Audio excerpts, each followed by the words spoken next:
중국 항공사 승무원 비키니 심사를 욕설이 난무하는 갑질부터 회장님 기쁨조 역할하는 항공사 직원들까지 이래저래 시끄러운 대한민국의 항공사들. 그렇다면 중국 항공사들은 어떨까? 우선 한국의 대한항공, 아시아나처럼 중국에도 대표적인 세 개의 항공사가 있다. 가장 많이 알려진 중국의 대표적인 항공사 에어차이나, 중국어로 중국国际 항공공司라고 불리는 중국의 국영항공사이다. 중국 국가 VIP들이 이용하는 국적기로 국영항공사를 넘어 국정항공사라고 불린다. 1988년 7월 중국 정부가 설립한 에어차이나는 등소평이 직접 쓴 글씨가 항공기마다 붙어있을 정도로 중국의 상징적인 항공사이다. 그리고 나머지 두 회사는 중국 운송량 1위를 자랑하는 남방항공과 상하이에 기반을 두고 있는 동방항공인데, 이 두 회사는 대한항공보다 매출 규모가 약 2배 정도 크다. 이런 중국 3대 국영항공사 위주로 편성되어 있던 중국 항공시장은 소득 증가와 중산층 급증, 항공여객 수요의 증가로 민영항공사와 저가항공사의 성장을 크게 만들어 하이난항공, 샤먼항공, 춘추항공, 상하이항공, 심천항공 등 중국 주요 도시들을 거점으로 다양한 항공사들이 성장해 나가고 있다.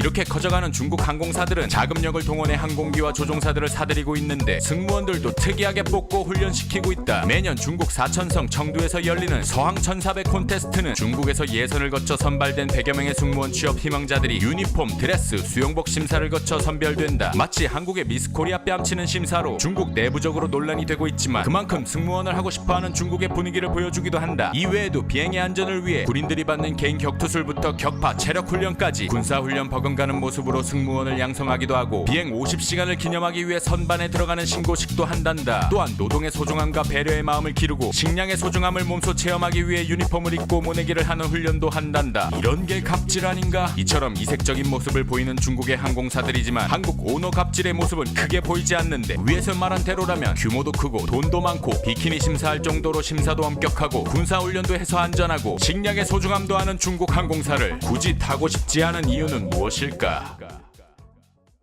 2018년 10월 중국 그것이 알고 싶다 제작진이 선사하는 또 다른 서비스. 사실 우리는 중국 거에만 꽁냥꽁냥 만들고 있었던 게 아니었다. 세계 동영상 촬영 소스 시장을 겨냥한 어마어마한 프로젝트 트립 클립 플랫폼. 궁금해? 궁금한가? 정말 궁금한가? 그렇다면 지금 사전 예약하라.